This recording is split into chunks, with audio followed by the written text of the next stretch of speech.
Hello बच्चों, welcome to this session. कैसे हैं आप सभी लोग। आज का सेशन उन सभी बच्चों के लिए जो NCET 2025 एग्ज़ाम की तैयारी करना चाहते हैं और उन्हें नहीं पता है कि कहाँ से किस तरह स्टार्ट किया जाए। तो आज के इस सेशन में मैं कंप्लीटली सारी चीज़ें आपके साथ शेयर करूँगी। कितने आपके पेपर हैं, क्या क्या आपका सिलेबस है, कहाँ से आपको पढ़ना है और किस पेपर को कितना पढ़ना है, ये सारी बातें आज हम लोग करने वाले हैं। ठीक है, तो पूरा सुनना है, ध्यान से सुनना है। इस वीडियो को देखने के बाद अगर फिर भी आपके मन में कोई डाउट रहता है तो कमेंट बॉक्स में लिखें। अगर कोई मेजर डाउट है, कोई कैरियर से लेकर के क्वेरी है, तो आप मेरे इंस्टाग्राम पर मुझे डायरेक्टली मैसेज कर सकते हैं। ओके, या फिर आप व्हाट्सएप नंबर भी दिया हुआ है, वहाँ पर भी मैसेज कर सकते हैं। एंड द नेक्स्ट थिंग, अगर आप प्रिपरेशन कर रहे हैं NCET की तो हमारे टेलीग्राम चैनल और व्हाट्सएप चैनल को ज़रूर ज्वाइन कीजिए। वहाँ पर हम लोग रेगुलर MCQ प्रैक्टिस करते रहते हैं एंड जितने भी इम्पॉर्टेंट आपको अपडेट्स की ज़रूरत होगी वो आपको वहाँ से मिलती रहेगी। ओके, तो ये तो थी बेसिक चीज़ें जो आपके लिए जानना ज़रूरी थी, so that you will be updated कि हाँ भाई क्या चल रहा है एग्ज़ाम से related.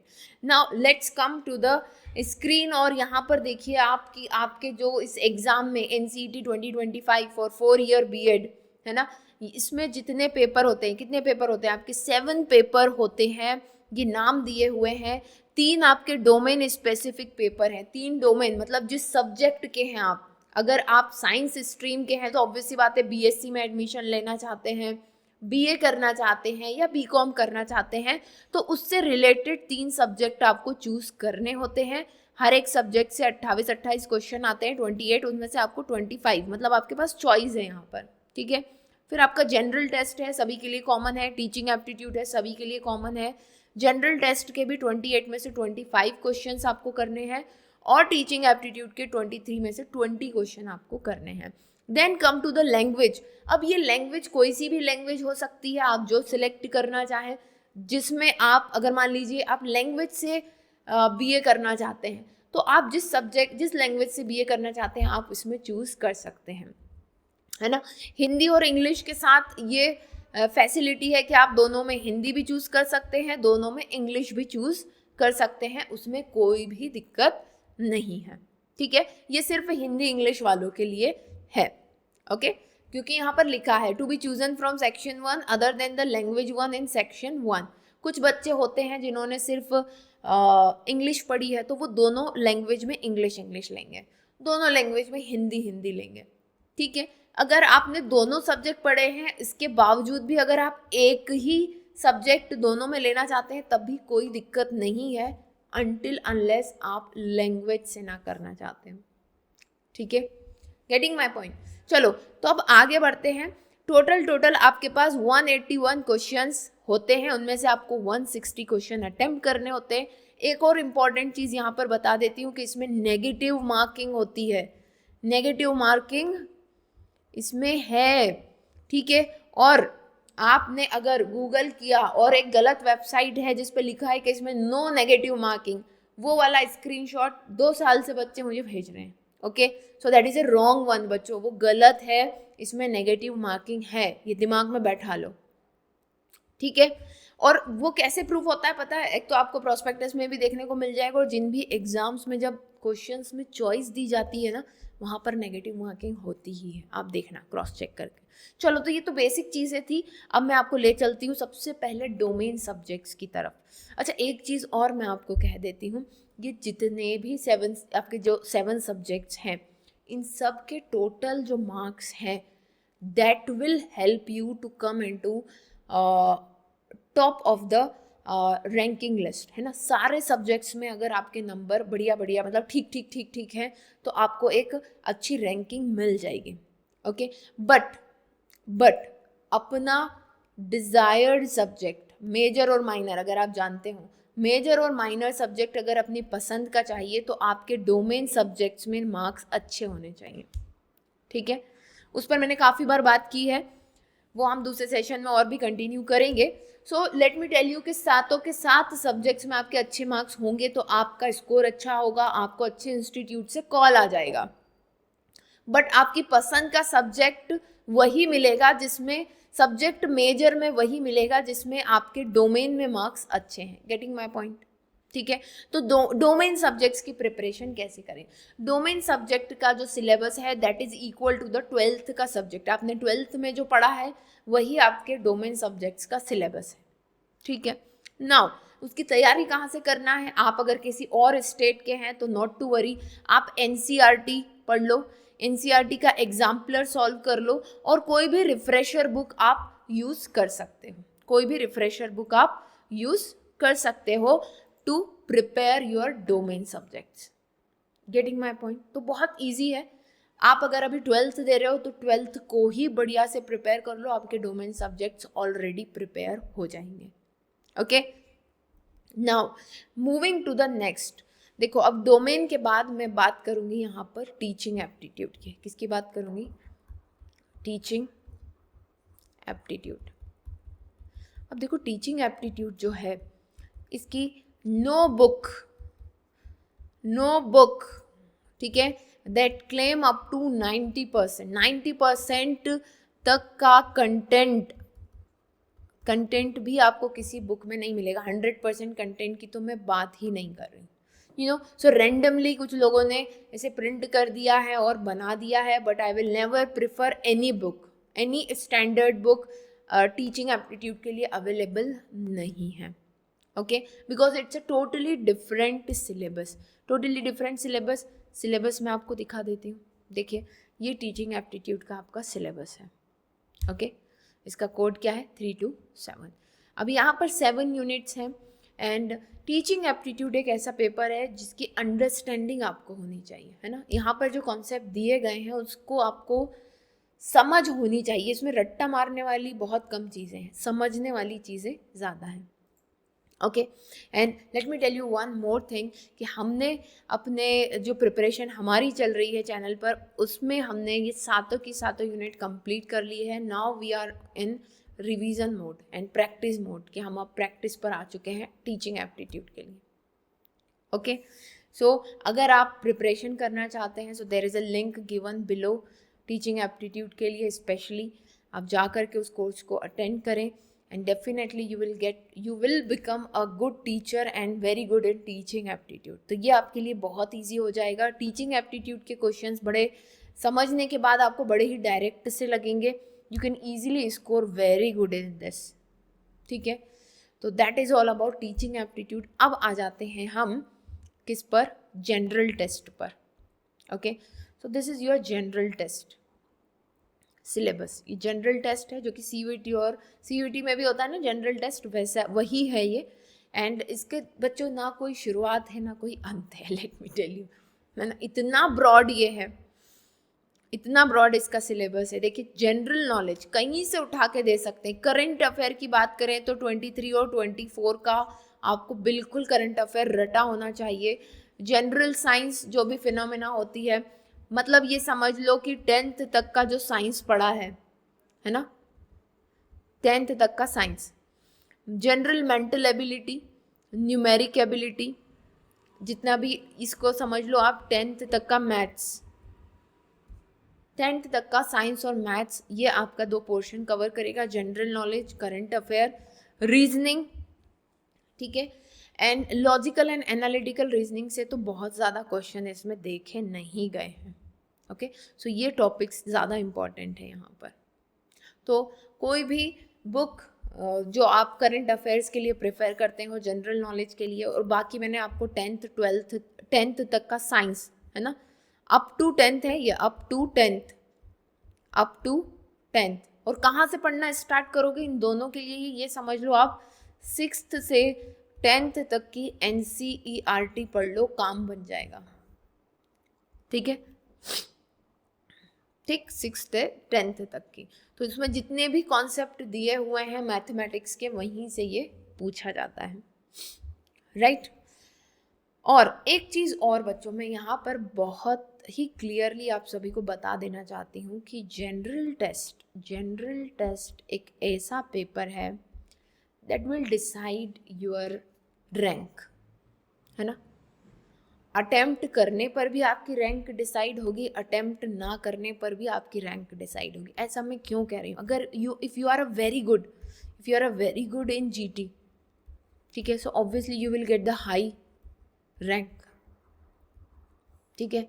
And if you are not good, समझना मेरी बात को, मैं दो उल्टी बातें कर रही हूँ, बट जो समझ जाएगा ना वो अपनी रैंक निकाल लेगा इसमें। क्यों?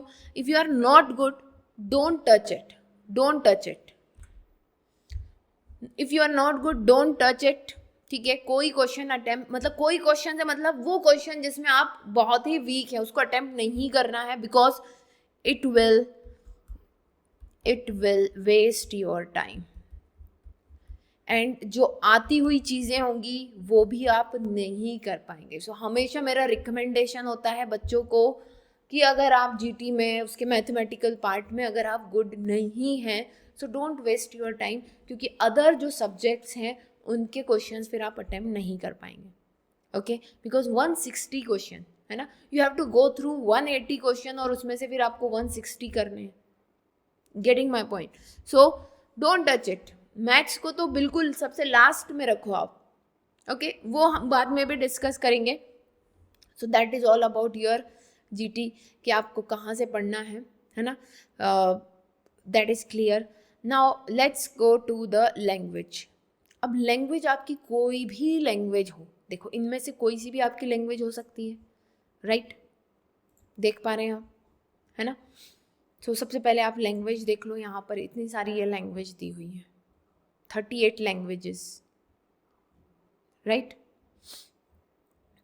अब इनमें से आपकी कोई सी भी लैंग्वेज है, उसके लिए आपको पढ़ना यही चीज़ें हैं। कौन सी? जो आप, मैं थोड़ा इधर साइड में कर देती हूँ, इसको दिख रहा है, अभी दिख रहा है ना?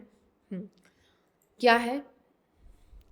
फैक्चुअल, नैरेटिव एंड लिटरेरी चीज़ें। पैसेज दिया जाएगा आपको, रीडिंग कॉम्प्रहेंशन, फिर verbal ability, rearranging the part, choosing the correct words, synonyms, antonyms and vocabulary, ठीक है। Okay, this is common for all, but specially Hindi और इंग्लिश वालों के लिए अब इन 6 टॉपिक्स में से क्या चीज़ें हो सकती है जो पूछी जाती हैं, so that I have decoded, जो बिल्कुल बेसिक्स होते हैं उनको लेकर के आए हैं। क्या क्या है इसमें, देखिए, ये आप चाहें तो नोट कर लें, ओके। हिंदी के लिए है ये टॉपिक्स। भाषा, बोली, लिपि, व्याकरण यहाँ से आते हैं। पिछली बार वर्ण विचार से काफ़ी क्वेश्चन आए, संधि पूछी जाती है। शब्द विचार, अनेकार्थी शब्द, पर्यायवाची, विपरीतार्थक शब्द, अनेक शब्दों के लिए एक शब्द, एकार्थी प्रतीत होने वाले शब्द, उपसर्ग, ठीक है, प्रत्यय, समास, संज्ञा, लिंग, वचन, कारक, सर्वनाम, विशेषण, क्रिया, काल, ओके, वाच्य, अव्यय, पदबंध, वाक्य विचार, विराम चिन्ह, मुहावरे, लोकोक्तियां, अलंकार, रस, छंद। तो अगर आप करीब करीब देखें तो हिंदी के करीब करीब 30 टॉपिक्स हैं, 30 टॉपिक्स, और वहाँ सिलेबस में कितने दिए हुए हैं?